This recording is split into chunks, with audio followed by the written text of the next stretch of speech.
Hey everyone, I'm Dan from JazzComposersPresent.com, an online space where composers, musicians, and listeners come together to celebrate the music we love. I'm joined today by Andrew Rathbun, saxophonist, composer, band leader, and professor of saxophone and jazz studies at Western Michigan University. Andrew is here to show us how to incorporate irregular metric modulations into your compositions. Today, I wanted to briefly highlight something that I became interested in a number of years ago, and I've employed this in my music from time to time. I used to have a trio with drummer Jeff Hirschfield and bassist Scott Lee, and we used to experiment with improvising not only with melody and harmony, but with form.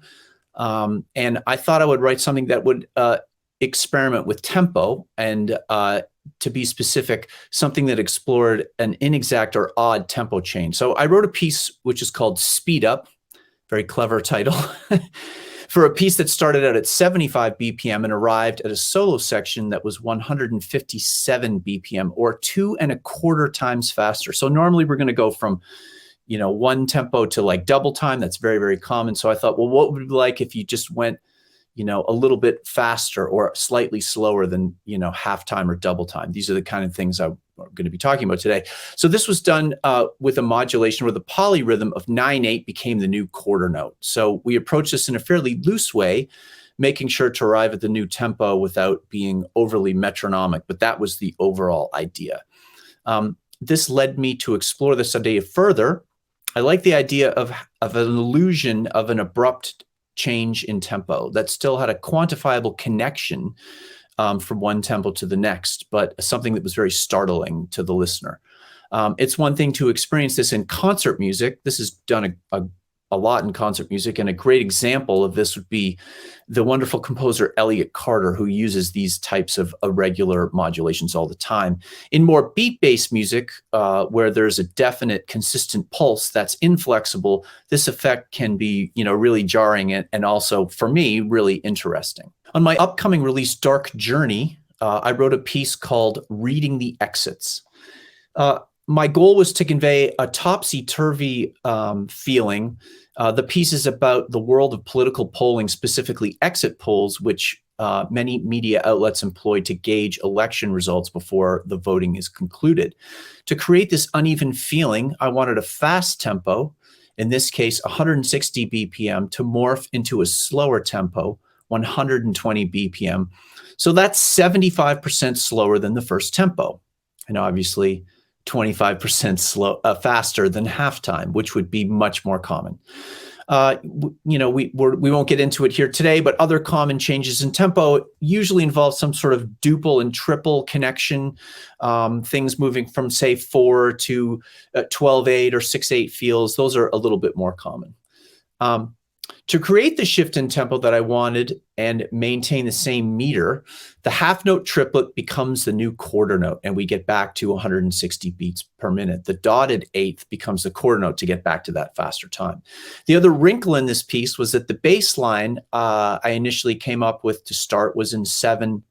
So to really feel the shift, the modulation has to start midway through the bar.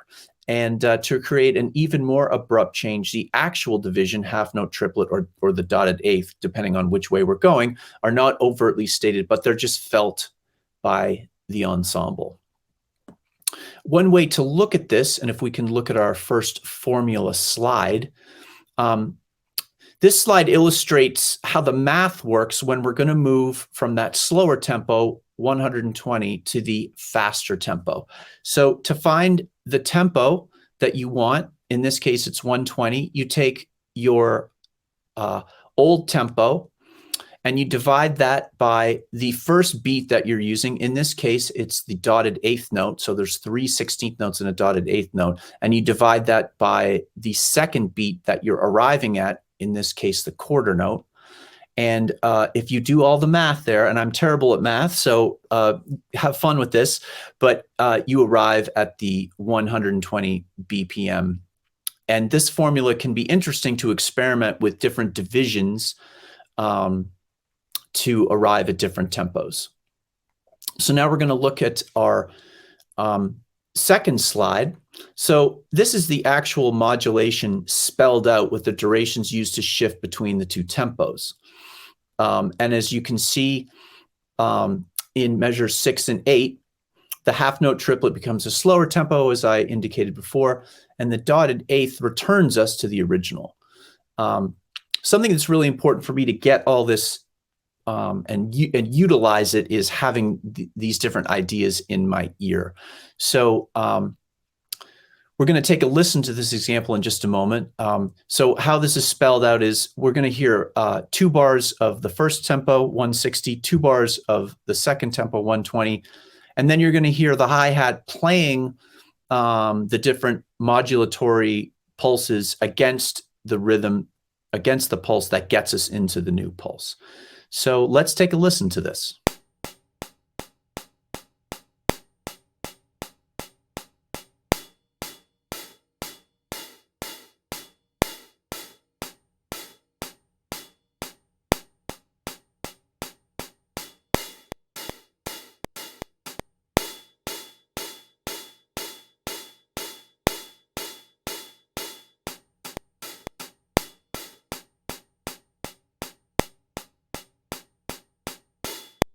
One way I found to experiment with this idea is to use playback with your notation program, or use a sequencer, or even an advanced metronome to try irregular shifts in tempo. In this particular case, I was just curious. I wonder what 25% slower would sound like. And for me, asking what if I is a big compositional inspiration for me to try and find new terrain to explore. So now we're going to turn to the actual musical result.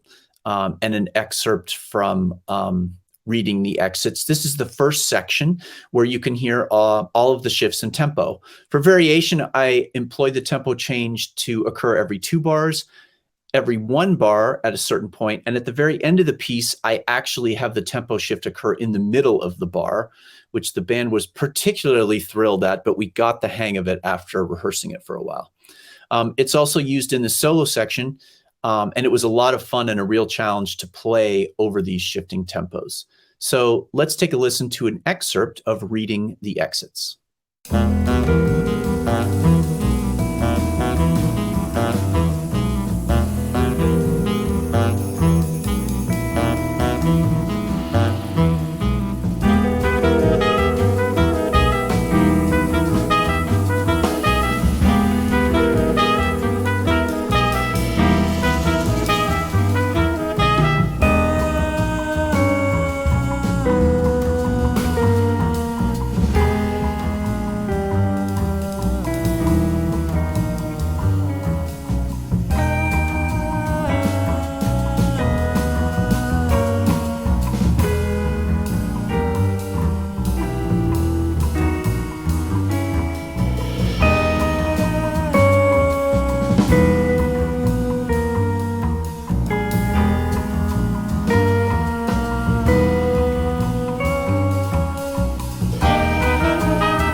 So I hope you enjoyed the piece and this presentation. There's so much more to delve into, and the formulas and the math, it all can get very involved.